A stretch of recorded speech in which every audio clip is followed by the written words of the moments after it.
Okay, here we go with part one of the review and critique for the depth of field assignment for the 143 class. Guys, we have a small problem here.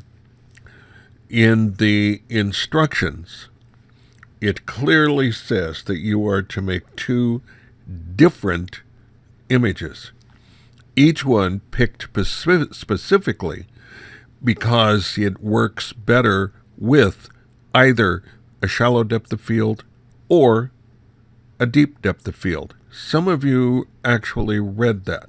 Some of the others, I think, started to read the instructions and picked up on the way it's frequently done in other classes, where you just set up and you shoot one thing at a wide aperture and another at a long aperture. You know what? Boring. I'm not sure what actually you learn from that, but in any case, it's not what I asked for. So in the grading, this time, I gave you credit for doing it technically correct if you did. From now on, you really need to carefully read the instructions so that when you produce a shot, if I ask you for two different variations of a technique, then almost always I'm going to be asking for two different images, each one exemplifying a good use of that technique variable. So in this critique, if I've got two identical shots, I'm not going to take the time to critique both of them. I'm going to pick the one that I think actually works the best. We'll talk about that and skip over the other one. So, come on. There's a reason why we take the trouble to write all of that out in the instructions. It's because that's what I want you to do. So here we have the very first shot. This is a nearly identical shot to one that was turned in for the best shot assignment. I'm guessing, given the shadow and the light on the grass, that this was shot at the same time. So one of those wasn't shot for the assignment. Well, I already went through on that one and talked about how to make it better. This is exactly the same as that first one, so there's really no point in going over this again. So let's go on to the next one. Well, this is shallow depth of field, but of course it's shallow depth of field. The subject isn't very deep.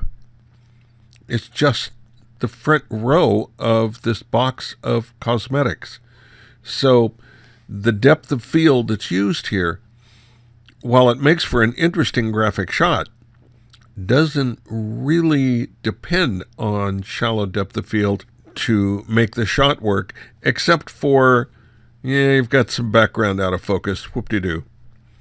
That could even be more out of focus to make you really concentrate on the main part. But come on, please, don't be sleepwalking through these. And now we have a prime example of what I was talking about earlier. Here are two shots. They are identical, except in this case, it says maximum depth of field, but it's not, because if it were, yes, this background would be sharp, but so would this branch. In this one, it clearly is a minimal depth of field, only the branch is sharp. But what does this contribute to the story of this branch? I would suggest not much. It doesn't really give us enough information to get a sense of, what is this? Is this off of a big tree that's really cool because it's in the middle of the city? Is it a close-up of some bonsai plant and we really don't know what's going on here? We have no way to know. There's not enough data in the shot to give us much to go on. So I'm going to move on. This is a very nice maximum depth of field of the botanical garden. So let's open this up in Photoshop and see if there's anything we can do to make it even better. It's really rich. There's not a lot I would want to do with it. If we look at how it's composed, this is nearly perfect. I could bring down a little of the sky. The sky isn't what we're here to look at. What we're here to look at is this material here in front. So I'd drop the sky a little. But while I was at it, I might beef up that sky so that it reflects the rich colors in this low area. And in order to do that, we're going to do a little false color to make it really stand out. Now, what we do to this low-res shot is not nearly as good as we could do to a high-res shot. We don't have enough pixels to work with, so we're probably going to get some banding here. But we'll see what we can do. First thing we'll do is we'll make a duplicate layer. And that will allow us to take this layer, and we're going to create a little bit of false color. We're going to take the adjustments, hue and saturation. We're going to pick up the blues and cyans, we'll start with that in the sky, and we're going to boost the saturation. Can you see that coming up? Now I'm going to do it with the blues as well.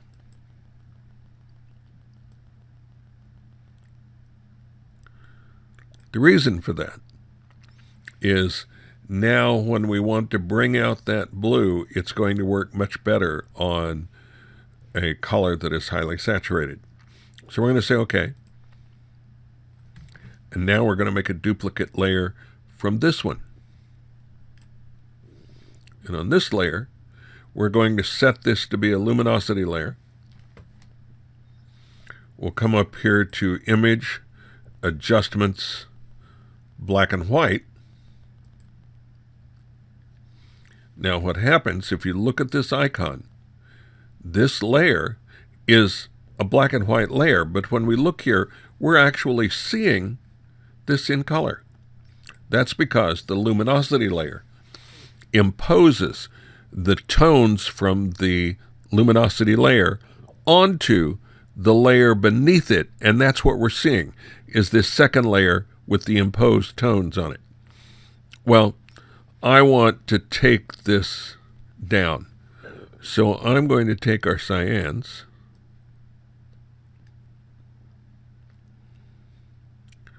and darken them.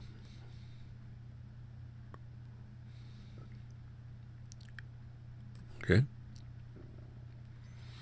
And I might see if I can bring up this lavender just a little bit. No, it's too much. It's not as rich. The greens I'm going to lighten just a touch. And then I'm going to say OK. Now, what I want to do is combine these two layers. Okay? So the way I'll do that is go up to Layer and simply tell it to merge down. That will take the layer that's activated, which is the luminosity layer, and merge it with the one beneath it to where now we're seeing this layer on top of our original. Here's our original. We're seeing this layer as we changed it. So I'm going to make this layer into a layer mask by clicking on the layer mask icon. Now, we have a white mask. And remember, in your layer masks, if it's white, it's blocking whatever is beneath it. If it's black, it's showing through to whatever is beneath it. So I'm going to come down here. I've got a black foreground brush. Pick up a brush. I'm going to set the opacity down. I don't want to do all this in one pass. And I want to bring this back a little bit to the way it was. You can see it changing just a touch, bringing some of that blue that we'd lost because we darkened it so much. If you look over on the icon, you can see this graduated black. That's because of the big soft brush I'm using. So where it's black, I'm looking through at this bottom layer, our original, and where it's white, I'm seeing the top layer. Okay? So now I'm able to combine both of those. And now what I'm going to do is I could merge these, simply flatten this out. But let me show you one other way we can get to that effect. I'm going to do a move called Stamp Visible, and it can only be done from the keyboard. And it is a Control or Command, Alt, Shift, and the letter E. And you can see what it did is it made a new layer over here.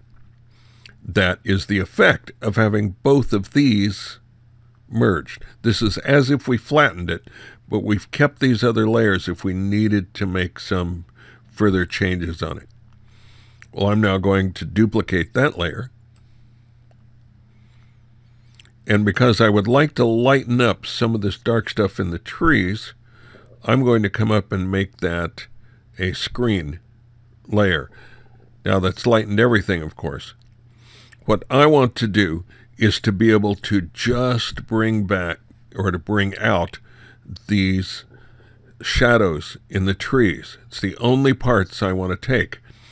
So instead of doing a normal layer mask, I'm going to do an inverted layer mask, and I do that by holding down the Alt or the Option key, clicking on this, and now I get the original and I get a black layer mask because it is covering everything below it. In order to reveal that change we made, I now need to paint through this. So I need to do it with a white brush. I'm going to bring this up just a little bit. I want to make my brush smaller, so I'm using the bracket keys to do that. And by clicking here,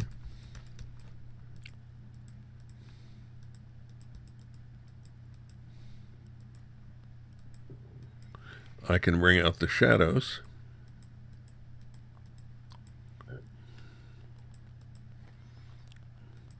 In these trees.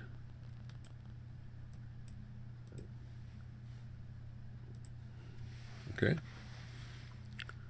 So there we have the same shot. It's cropped a little bit from the top, but it's now really vibrant, and the sky colors are really picking up these gorgeous blue flowers in here. I think this is a very, very nice shot. So at this point, you just flatten it and run with it. It's a good job. Well, now we come up with certainly a shallow depth of field. That's true. The saddle is made by Brooks. Do we have the same future in this shot as the Brooks Institute that just died on us? I don't know. I think you needed a little more depth of field so at least the entire bike stood out. And if what you really were after is just the saddle, number one, this doesn't tell us what's really unique about this saddle, except maybe for these blue springs. But what I would do if that were the case, I would probably have aimed this a little different. But if I didn't want the handlebars, all I have to do is suggest them in the picture.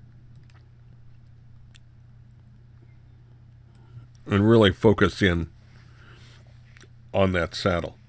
Well, it is deep depth of field. I'll give you that.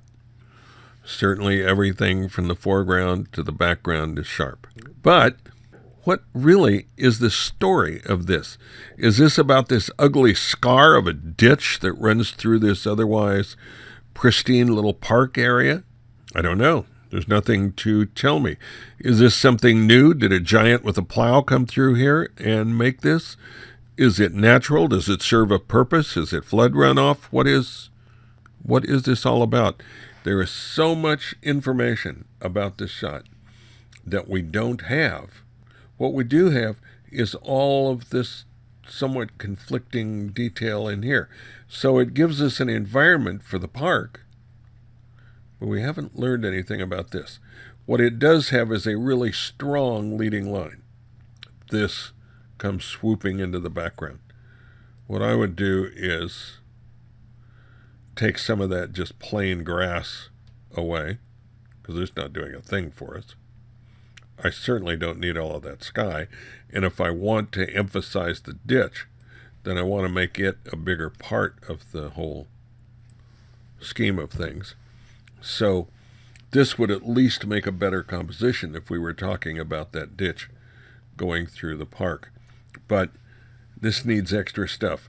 This might make an editorial shot, again, if you were talking about how some vandal dug this ditch in your neighborhood park. But otherwise, as a standalone shot, it does leave a little to be desired. Oh, a little dandelion and some other flower. Is that a daisy? Anyway, it's a nice little flower. But what is the real subject here? I'm assuming the subject is this flower. I'm not given anything else I can work with to assume. So that's almost got to be it. But this strong, uplifting thing, it's growing, it's reaching to the heavens. All of the stuff you can impose on that uplifting line is killed by the horizontal composition of it. Here is something you need to really trust me on. If you see a horizontal composition, if you turn your camera sideways to take it, nothing will fall out. Your camera's perfectly safe to shoot on its side. And if you don't do it, then basically whatever the pixel count of this sensor is, you're going to keep probably a little less than a third of that and throw the rest away. You might as well have just shot this final with a point and shoot. So take advantage of what you've got. So let's make this a little better. And now what we could do is darken this background to make this flower stand out a little bit. And I think probably a standard vignette would do that. So we'll come down, we'll make a duplicate copy.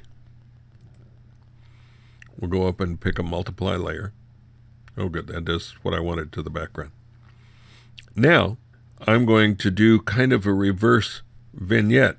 I'm simply going to pick my brush. I'm going to make a layer mask. Pick a black brush.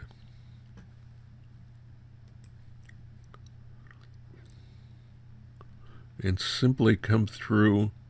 I'm going to do a little preliminary work on that. Now I'm going to make the brush bigger.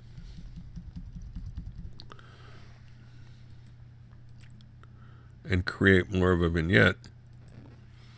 And then, if I swap back to the white brush, remember the white is going to hide this darkened layer and show me through to the lighter layer. I want to basically darken this a little bit. So I need to go back, make my brush smaller.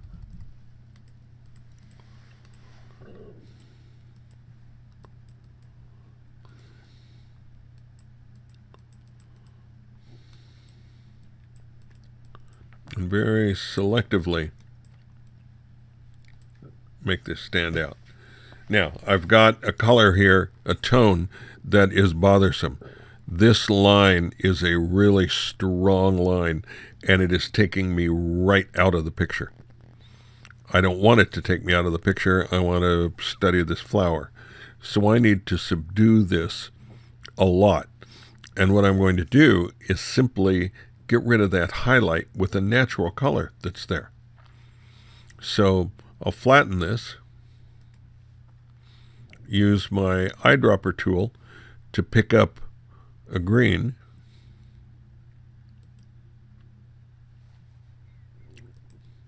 and now I'm going to tell my brush to go into darken mode, which means it will only paint on its own color or lighter. So I can come through and tone that down a little bit so that it's a little less bothersome than that bright white area. So now we've got a shot where we can really look at this flower and the little bud from what I assume is a different kind of flower, but I'm not sure, not being that knowledgeable about flowers. I have one other thing. I've got this little triangular hit down here that's really obnoxious. So I'm going to use the clone stamp tool. I'm going to use the Alt key to pick up what I want. I've got these lines I want to continue down through, so I'm going to pick up there.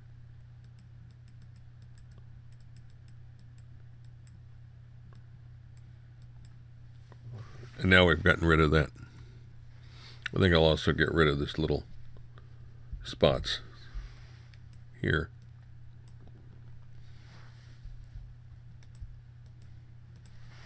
I don't want anything to pull my eyes away from this.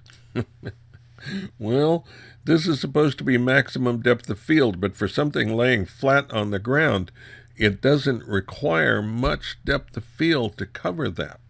So we've got this poor flower that's been broken off or cut off. That's a fairly sharp line of it laying on this bed of rocks. There are all kinds of little emotional stories we could tell about that. But where is the photograph? It's right here. It's this flower. Once you've determined what your subject is, then the question is, what is the other stuff in your image doing to support or enhance that major story? And if the answer is nothing, then get rid of it. So the first thing I'm going to do is come in and crop this down a bit.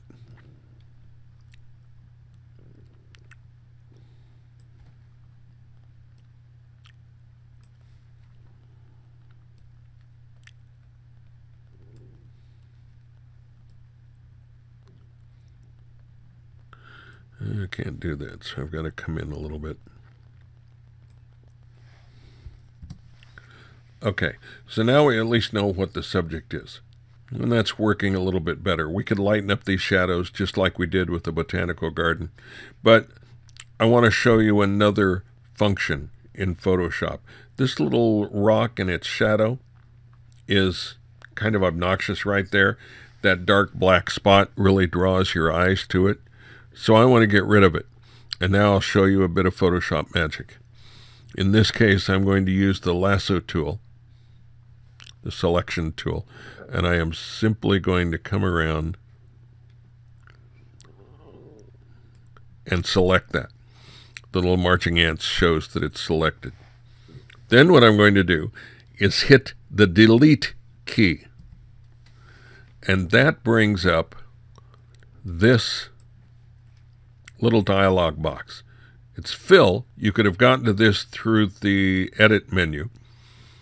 But by doing it with the delete key, it automatically comes up in a function called content aware fill. So what this will do, as you'll see when I hit OK, I'm going to bring this down close to that rock so you can watch it. When I hit OK, not only does that rock go away, but the background is filled in with what looks like it might be the actual background. Control D deselects it. That's all gone. That's a wonderful tool when there are little things in your shot you would like to get rid of. I'm not really sure what to say about this one. It's an interesting shot of the fence. Is that what this was about? I mean, it's probably a nice fence and all. Doesn't raise much of a ruckus. And it's quiet at night. Doesn't keep the neighbors awake. But so what? Maybe the shot should be about the flowers, but the fence is in the way. Or maybe you're making a story that this fence is here and is keeping the viewers away from the beauty that's in the flowers here. That is a story you could possibly make out of this scene, but the shot itself isn't doing that good a job of it. For one, there's a lot of extra stuff, so the first thing I would do is get rid of that extra stuff. We've got these strong motions coming up this way with the plant, so I'm not going to crowd it. At least, I think I should have come in just a little more, gotten rid of that one upright bit of the fence. There we go. So at least now we're concentrating a little on what our main subjects are, the fence and the flower. But it's somewhat unresolved. What really is the story here? It's a fascinating concept, but I think you could take it further and make more out of it. So this is interesting. It's supposed to be the maximum depth of field, but maximum depth of field would have both the foreground and the background semi-sharp, and the truth is, this doesn't have anything that's sharp in it. The focused mist, or maybe it was the exposure was too long. Let's check. We'll do file info. This was a 1/12 of a second shot. Let's say a close to a 1/10 of a second. Trying to do this shot without it really being firmly on a tripod is beyond most humans' muscle capability. Little microspasms in our hands are going to create some shake in the camera. And it's just not going to be sharp no matter how well you focused it. Plus, you're getting so much flare off of the sky that it's blown out the contrast. Some of that's because of the movement. So at least there's our plan. Now, what we might be able to do, I'm not sure if this will work or not, so we'll give it a try. We'll do a soft light. Oh, that's a little better. Both overlay and soft light build contrast. They'll take anything darker than middle gray and make it darker, anything lighter than middle gray and make it lighter, and in essence builds an interesting type of contrast. So if we combine that, now, I'm going to go ahead and just flatten this. And now we go in with our adjustment layer and build up a little color saturation. We can overcome some of that dreariness in the original shot, but it needs to be sharp. So be really careful if you're doing anything over a 50th or a 60th of a second with almost any lens, even a wide-angle lens. The odds of you being able to hold it steady start going down enormously. So don't try it. Just put it on a tripod or raise the ISO so that you can raise the shutter speed. And by the way, I noticed the shutter speed on this was f6.3. That's not or the aperture rather was 6.3. That's not an aperture you would normally use for a maximum depth of field. I'm not sure what to even say about this one. I'm looking at someone with white hair looking at something. Is this a car dashboard or a stereo or a computer game or what? I have no idea. There's virtually no clue in this for me to identify what's going on in the shot. It is listed as minimal depth of field, and it is that, but at least the hair, there's wonderful texture in all of this hair. That really should be sharp. My guess is this is another handheld shot with a slow exposure, and it really needs to be treated differently. So I'm not sure what this guy in the background's doing. It really would be nice to have this sweep a little bit different. What would be really nice is to take this gull and move it down here, and then you'd have a much better composition. This is your pet trained gull, isn't it? You could lure him down there with some breadcrumbs or something like that. This is really distracting in the background, whatever this guy's doing. He really needs to be gone. So basically, if this is going to be your shot, then you've thrown away lots and lots of camera pixels.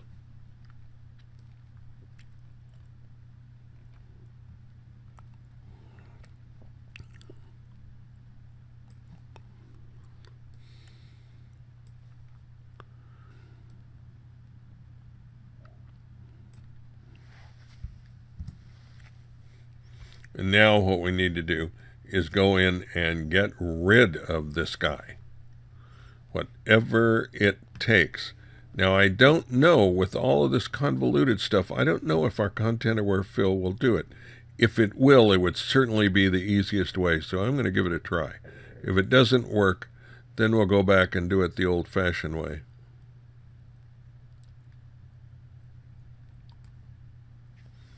So we hit delete, content aware, okay, amazing.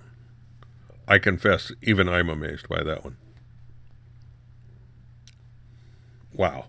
Now it would be really easy to zoom in.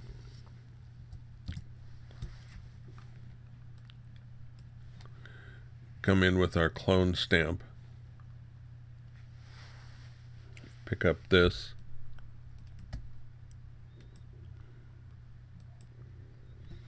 And work our way around that little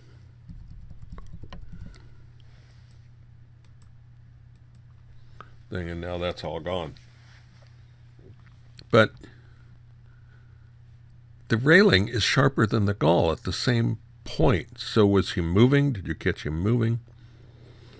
If you're going to do a narrow depth of field, focus is really critical on that narrow thing. You've really got to pay attention to your focus here.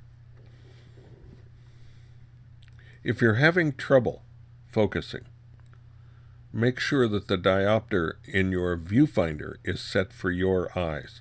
That can really throw you off. Okay, I'm going to make this one the last one for our part one. We have an interesting view looking up at the mast on, is that the star? I'm not sure what we're on. But we've got a person here with their arms folded who seems to be having a terrible time. Maybe she's seasick just looking at this thing. But if the shot is about her being in this location, then we need to brighten her up just a little bit. And I would do it this way. Oh, I would make this a screen layer. Oh yeah, there's a lot of stuff there. I would make it an inverted layer mask, which gives us the black mask. So I come in with a white brush, and what I'm going to need to do is set this to normal. I'll go ahead and take all of that opacity I can.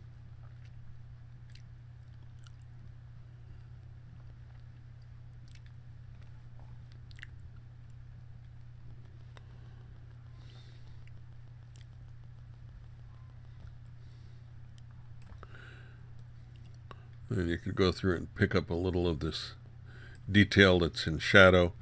You could go through and work on any of these other parts you wanted to bring out. These parts on the rigging, all of that. So we can at least make that work to where we have the two bodies involved in here, the person looking and the mast in the background. This is a really unfortunate thing to have in the shot because it relates to neither the ship or the person. It's just a ugly metal gangway onto the ship. Okay, so that'll do it for part one. I'll be back in a little bit with part two.